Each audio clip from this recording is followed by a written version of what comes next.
Welcome to the Nerd Party.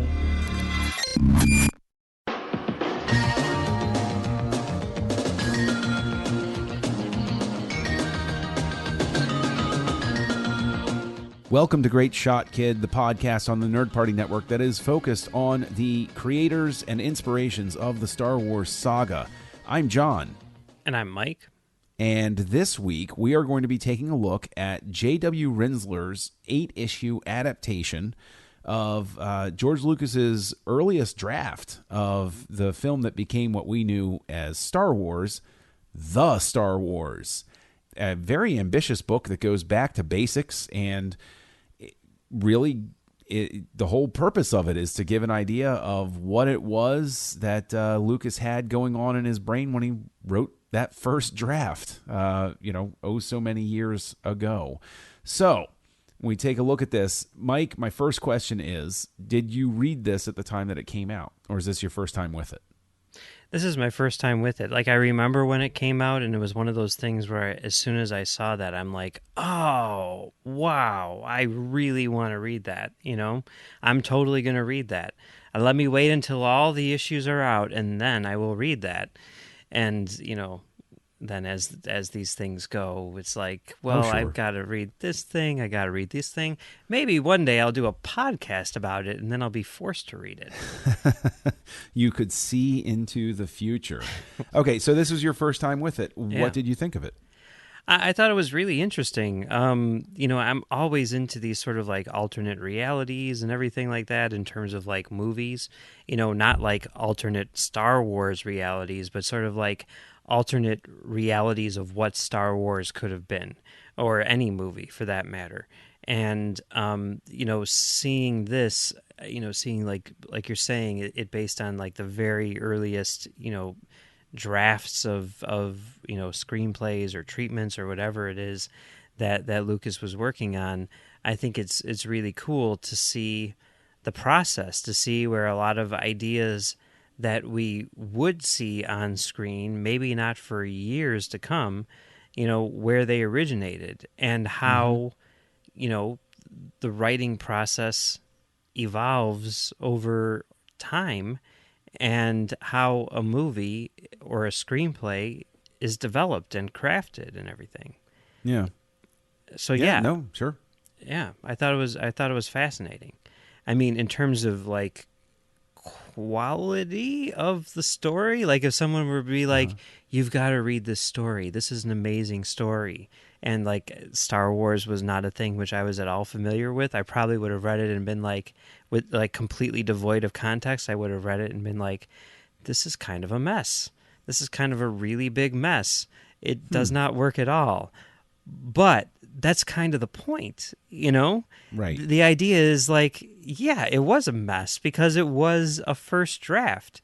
And after working on it for years and years and years, what it turned into was freaking Star Wars, Yeah, I think that the most interesting thing about it to me is I think that in terms of enjoyment level, I think that, to speak to your point about like reading it cold, if this is your first exposure to Star Wars at all, somehow you've never seen a Star Wars film before, you don't know really what it's all about, and you read it, I think that the influences of Japanese cinema and the Flash Gordon serials is much more direct in this. Yeah. And I think, to speak to your point about it being, a quote unquote mess, I don't think that it's a mess. I think what it is you see the very earliest stage of these two Flash Gordon serial and Japanese cinema as defined by Akira Kurosawa, and just putting them together like peanut butter and jelly on a sandwich. They do not mix, and it's pretty cool, and I think it's really neat, and I really plugged into it, but at the same time, there's not a blending, like jelly is jelly and peanut butter is peanut butter, and you can force them together and you can enjoy it, but it's not the same thing. It's not meshing. The two do not come together in the way that the final product of Star Wars, that stuff is all interwoven in there, and it's as surface level as it is here. It's not, I'm going to take this specific element and put it here and this specific element and put it here. It's much more, here is this new element that came together from these two influences that I had. Well, I mean, it's really interesting because, I've seen this, with projects that I've worked on myself, where it's like you have an inspiration, you say like, I want to mix Kurosawa and Flash Gordon, and you start working on that, and you have, very Flash Gordon-y elements and you have very Kurosawa elements, like you're saying, and they don't mesh. But that's sort of like what's in your mind. And as you get those on paper, you find the story, you find what it is which is working and which isn't working, and you gradually leave those things behind in favor of this new creation, which is actually a good idea, And it's like I mean, I see that, then years and years and years later, you see, filmmakers talking about it, and you'll be like, my biggest influence on this was this thing. And you're like, that doesn't even make any sense. Like, what are you talking about? There's nothing. And they'll say like, oh no, because like I had this idea and blah, blah, blah, but it changes as part of the process. It's like, right. One of the things which I think, is the sign of a good filmmaker, and Lucas is, I think you could say, a good filmmaker. I would definitely say that. Is the willingness to let go, to say like, that was, the idea that got me here, and right. that served its purpose. But now that I have that, now that I'm here, I don't need it anymore. And what my movie needs is to let go and to not have that thing in it anymore. I think that there's also, because everybody knows that, Hike and Katz and De Palma and everybody helped with some of the writing hurdles that were there. And I think that this is really unfiltered dialogue problem, Lucas. Because a lot of, and that, and this speaks to the really crazy comic book influence on him too. I can't do anything verbatim, but it's like, we have to, fly to 1473 at Mark 12 to get the S zone to align. And it's like, it's one of those things where there's plenty of gibberish in Star Wars, words that are made up or make no sense, neologisms coming out the wazoo, but they're not obvious like this, where you can look at it in this case, or you're hearing it in your head or something, and you just say, that means literally nothing. Mm-hmm. That, like, there, it's not even, we need to go to these coordinates. It's, fly to 11/7/24 to maximize the vector. What? Yeah. That doesn't even, those words don't belong together. What are you doing? And so I think that is also fascinating. First ship to make the Kessel run in less than 12 parsecs, Yeah, but that, again, in context, that really works, because it's not saying that this is the first ship that actualized the Kessel particle at 37 degrees. Which is like a line of dialogue in this, and like, that's different. That's like, okay, a Kessel run in this context, there's a ship and it did it in this thing. Therefore, he's talking about some sort of speed, possibly, or some sort of, as they've gone back, and I'm sure, I hope they don't, but I'm sure they're going to talk about in the Han Solo movie, that time space itself was shortened because he flew so close to a black hole that. It said that they had gone a shorter distance, blah, blah, blah, blah, blah. I always assumed that the retcon was that, the Kessel run was essentially like a speed. It's like going from 0 to 60. And being able to do it in less than 12 parsecs is impressive, because you really? I see the thing. I know, is it's a retcon. It's a retcon. Yeah. I mean, but the thing is, there's a whole like, part of my brain that speeds up, and goes to first and foremost, parsec was not like a common parlance sort of thing. Like there were plenty of people that in 1977 that sat down watching Star Wars and he said, made it in less than 12 parsecs. And everybody was like, that's a speed. Yeah, he's like, parsec, it's a future second, you know? Right, something like that. But if you look at that, I think that scene can play very easily as him saying, it made the Kessel Run in less than 12 parsecs. And it cuts to Obi-Wan giving this look of, okay, stop it. Like Obi-Wan is thinking, like, you do realize that parsec isn't a measurement of time, right? I think that what it is that Han thinks both of them are just some backwater yokels, and he's like, I made the Kessel Run in less than 12 parsecs, and Obi-Wan's face is the one that's like, oh no, I actually know what you're talking about, so let's just cut to the chase. Yeah, okay, I can see that. Yeah, that's how I always took the scene. Yeah. But I'm sure we'll get more and more explanation as time goes on. Yeah, well, it is Star Wars. It is. It's definitely that. To speak to you about the whole how it sounds, you know, like Lucas Unfiltered or whatever, like I had the same reaction, but not necessarily so much in terms of the dialogue as like the actual plot. Like as I was reading it, like especially at the beginning with all of the setup and everything, I'm like, this really feels like the prequels. You know, yeah, it does. It is big. It is very, very, there's so much going on in terms of like politics and stuff like that. And there's 1,000,000,001 characters. We're like running all over the place. It really, really, really felt like the prequels. And, you know, what you're talking about with like Hike and Cats and everything, I think that has a lot to do with it, because I think that there was a lot of simplification which was going on in terms of the characters, because you see a lot of characters, you know, sort of like melded together into, you know, it's like we've got 5 characters here. We can make that one character and it will work a lot better, you know? So there's that side of it. But I think, you know, the other side of it, which kind of speaks to something which I always assumed was sort of like BS on Lucas's part, is the idea that like this really does seem like it would have been unfilmable in 1977.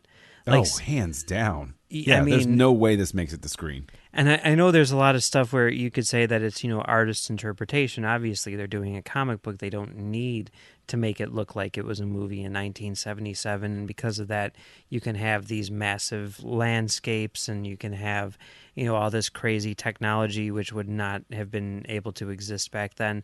But a lot of it is so story-based, you know. I mean, like I was just reading a thing online where there was some showrunner where they're like, you've got to be careful when you're writing a scene. It's easy to write, you know, character walks into a full auditorium of people, but you have to keep in mind that that's going to cost like $13,000 because you got to pay all those extras, you know, that sort of thing. Right. Yeah. And I think that a lot of stuff that was going on in the rewriting process was him writing to a budget, you know. I mean, it makes sense to kind of not do that in that first draft and, you know, get all those crazy ideas out there just to see what you have and to maybe spark, you know, creative ways of you know, pulling it off. And I think what he ended up doing was finding a creative way to pull it off, which is basically saying, like, this story exists. Like, this story that we're telling here, with all of these epic, you know, battles and conflicts involving thousands of planets and, you know, politicians and armies and everything, all of that is a thing that happens. But within that landscape, we're going to tell this little story about essentially these 3 characters who are trying to escape from a space station, you know? Right. And yes. Yeah, I mean, it's just really interesting to see that process, you know? Yeah, it is. And I do think that, you know, that there's a lot of aspects of the prequels, but what I think is really, what I love most about this, besides the art, I think that Mayhew's art is phenomenal. I absolutely love every single panel in this book. It's just really gorgeous. Yeah. And it really is very obviously inspired by, without being a simplistic riff on Macquarie's earliest concepts for characters and stuff like that. And seeing Han Solo as the green alien that we knew he was in that early draft is just, it tickles. But Although, I mean, I don't know. I haven't like gone back and looked at it, but does that not look exactly like Swamp Thing? no, Okay. he does not look exactly like Swamp Thing. Okay. There All are right. similarities. Okay. I will grant you similarities, but he does not look exactly like Swamp Thing. Okay. All right. He looks sort of like a hybrid between Swamp Thing and what later we would come to know as Zeb from Rebels. All right. Fair So- enough. But I love reading this. I love reading the annotated screenplays. I love reading all of this stuff, but I love seeing here in action all of the names that Lucas held on to. Seriously. I'm because wondering, these like- are insane names that are so creative, and he didn't use them, and he said, someday I will. Well, and he had them all there. That was awesome. Like, I'm wondering, because I didn't read that much into the background of it, and I know that, Rinzler would have had to, like, fill things out and stuff like that in order to make it into a comic book that works, but because there are certain things in there. I mean, like, you see all of the bounty hunters that you see from, Empire in there, and I Right. know that, like, and there's certainly visual cues and everything that are taken from, like, the prequels even in this, and I'm wondering, like, were those all, I mean, like, was Valorum like an actual name that was in that Yes. original? Okay, because there were a number of Valorum- times. Yeah. Like- Valorum is one of the earliest names. Yeah. Okay, because there was like a mace in there and everything. Yeah, And- well, I mean, the very first story treatment that he ever presented started with the line, "This is the story of Mace Windu, revered Jedi Bendu of Opuchi." Okay. And people rightly looked at that treatment and said, "Are you on something?" But that was, I mean, the thing is, for me, that was why when I was reading all of the stuff leading up to the Phantom Menace, and they're like, and Sam Jackson's character is going to be called Mace Windu, I was laughing because I said, aha, that's his ultimate middle finger to the world. It's like, you can tell me my space fantasy isn't going to work. Guess what? This character is called Mace Windu. Ha ha. And I'm like, I love that. That's fantastic. Yeah. But yeah, I mean, Deke and Windy, those are names that stuck through all the way to the original Star Wars. We never saw them on screen. We encountered them in the radio drama and everything, but he held on to the names Deke and Windy and Anakin and Luke. And although what I will point out, what's really interesting is Starkiller. I forget where I read this, but I'm not dropping any knowledge, but my understanding is that from an interview that I read, that when they were flying to Tunisia to start filming, Lucas still had not decided whether to call Luke Starkiller or Skywalker. Oh yeah. And he made that decision like at the last second. And that's from an old Star Wars Insider interview with somebody that that was on the shoot, and they said, yeah, I remember being on the airplane, and somebody say, and I think he said that Mark Hamill asked somebody, so what's my last name going to be? And they were like, well, it's either going to be Starkiller or Skywalker. He'll let you know when we land, or something like that. Well, I think Skywalker definitely makes more sense for that character, but wouldn't it be really cool to be able to go to Starkiller Ranch? Well, you can go to Starkiller Base in Episode 7. So Yeah, but that's not a real place, it could be. It could be. Okay. Someday we could make Starkiller Base happen. But anyway, that I do think that this is a tremendous exercise in imagination, both on Lucas's part and also on Rinzler and Mayhew's part to bring it to fruition. And I think that the issue 0 that explains their creative process and the choices they made, especially with the designs, is really fascinating. The sale is gone on Amazon, but I even when it wasn't on sale, I highly, highly recommend anybody that hasn't read this should read it. I mean, you got twins, you've got a princess, you've got Darth Vader, but not the Darth Vader you think, and he's not even a Sith. He's just a dude. And you got the Sith, who are enemies of the Jedi, but they aren't evil. It's just like rival clans sort of thing. And then when the chips are down and you have two different empires and you have, I mean, the scope of this could have been a 16-issue series, and they could have made that work. And I mean, one of the things, you always hear about this too, but the idea that there's sort of like an epic battle in the third act, on the Wookiee planet, and it plays very much like the end of Return of the Jedi, even like to the point of like, oh, they think that you're a god, that sort of thing. That's really interesting too. And it's actually something which, I don't know, I've seen before in Lucasfilm projects. Did you see this, or do you remember a few years back there was a document which ended up online where it was a transcript of like the first story meeting which was held between Lucas, Spielberg, and Kasdan when they were breaking the story for Raiders of the Lost Ark? Yes. Yeah, I do remember that. Yes. It's an amazing thing. I mean, more than anything else. I mean, first because you can, read the transcript of these three guys in this room figuring out, what would become one of the best movies ever made.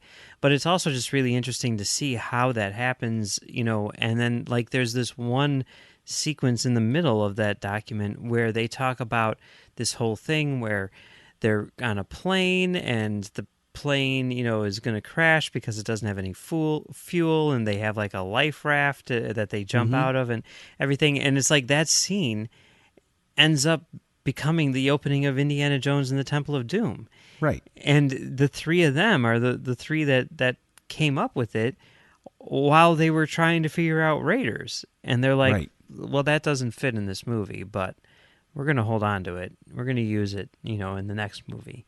And, you see that here. It definitely, you see stuff throughout the original trilogy. And, you definitely see some things in the prequels as well. Well, I mean, even if you look at the novelization for Star Wars, Ghost, written by Alan Dean Foster, there is something in there that shows up in Empire. It was not used in the original Star Wars, and it's when R2 goes to the computer terminal and electrocutes himself, and 3PO says, I'm just an interpreter. I don't know the difference between a power socket and a computer terminal. Mm-hmm. That's in the novelization for Star Wars. Spoilers. Obviously, it didn't make it to screen, but they said that's funny. We'll bring that forward. Yeah, Tarantino talks about doing that too. He wrote the script for From Dusk Till Dawn, and then, as the years progressed, he started lifting stuff out of it and, using it in other movies. Like, for example, the whole thing with Ezekiel 25:17, I believe it is, yes. Which you see in Pulp Fiction. That was originally going to be Harvey Keitel's character at the end of the movie was going to be reciting that as he was. Well, I'm not going to say what he was doing because that would spoil the movie for people who haven't seen it. But you know what he was doing because you just watched that movie like a couple days ago. I did just watch that movie. So yeah, I mean, it's a thing that filmmakers do, which I think is obviously cool, and why wouldn't they? I mean, you got this great thing, and no one's going to see it in this movie, because you cut it out. But hey, you can use it in the next one, and it's cool to take a look back at earlier versions and say like, that's where that came from. That's cool. I like that. Yeah. So this is not my first time reading it. This is my second or third time. I enjoy it just as much each time. You enjoy this primarily as more of an intellectual exercise, sort of like see what could have been. This isn't something that stands on its own for you, right? Yeah, I mean, I'm not super familiar with all of Rinzler's work, but I mean, certainly what I know him for is writing these, nonfiction books, which are really, really good at documenting sort of like the history of filmmaking, right? And in a lot of ways, even though this is a fictional comic book, what I really see it being more than anything else is another document into the making of Star Wars, Yeah, okay. Yeah. And that's, I mean, it's a really cool thing. I mean, I think that, obviously you can't really do it as a movie or whatever, because it would be way too expensive to do that as just, sort of like an experiment. But comic books in a lot of ways, I think, are sort of like the perfect format for tackling this, and in a lot of ways even better than, just sort of like presenting the script as is, because, you get to see this sort of like visual interpretation. I mean, it's been done a few times now. We've talked about, the comic that was done for Harlan Ellison's original City on the Edge of Forever Right. script. And, I guess there's also an episode of the Batman 66 show that Ellison wrote, which was adapted into a comic book, and I mean, like, those things are really cool. And I wish that there were more, Oh, I completely agree. At the time this came out, I remember, I believe it was Mayhew, the artist, where I said I enjoyed it so much. I said I would love to see you do one of these for Empire. And I wasn't communicating clearly, I don't think, because either him or somebody else said, yeah, but that wouldn't be a sequel to this. And I was like, no, I don't care if it's a sequel to that. That's not what I'm looking for. I'm looking for what was the earliest version of the sequel to the Star Wars we got. And just see how it changed at each step. So I agree with you. There should be more of them. I mean, my goodness, I'd love to see an alternate adaptation for Phantom Menace. See what was rearranged with that. And because the thing is, I imagine that it was probably closer to, what Lucas envisioned than any of the previous ones, because he had the money and the power to do what he wanted to do for the film. So, yeah. I mean, because you told me that, last week off mic, and I was thinking about it, and I was like, well, there's the Lee Brackett script, which you can find, online or whatever, and, that's kind of interesting, and certainly there are differences and stuff, but, thinking about it, it's like we do have that in a sense. We do have the alternate version of Empire, and it's Splinter of the Mind's Eye. But not really. Like, the thing is, we have the Splinter is almost like when we were talking about Alien Covenant over on Stage 9, where one sequel to Prometheus is Alien, and the other sequel to Prometheus was going to be Prometheus 2. Yeah. And to speak to the point, it would be so fascinating to see what, like, a comic book adaptation of what the ideas were that they came up with back when they thought there was going to be just a straight up Prometheus 2, and before they said, no, we got to blend them all together now, that sort of thing. But with Jedi, I mean, you listen to Gary Kurtz talk, and it sounds like there is an alternate version of Jedi out there, which is way, way different from what we got. Well, I mean, the earliest drafts, there were 2 Death Stars. And there's things with, like, Leia becoming queen and all this other stuff. I mean, it sounds like it's a completely different story. There was a completely different story. Well, I think that, we're never going to get that adaptation probably. And the thing is, I think that we have seen these sort of adaptations for Star Wars stuff at least go away forever, because one thing that I will always credit Lucas for is that he, was very open to the idea of opening the vaults, of really exposing everything about the process to everyone. And if there's one thing that people know about Disney as a corporation, based on, the extras that they put on their movies compared to what other companies do, they're awfully reticent to, open the books, as it were, to everybody. So I don't think we're going to see, any alternate versions like that going forward. I'd love to see one for Rogue One. Wouldn't that be amazing? That would be pretty great, Mike. It would be pretty great. Maybe in another 40 years. You never know. Yeah, God willing, I'm around that long.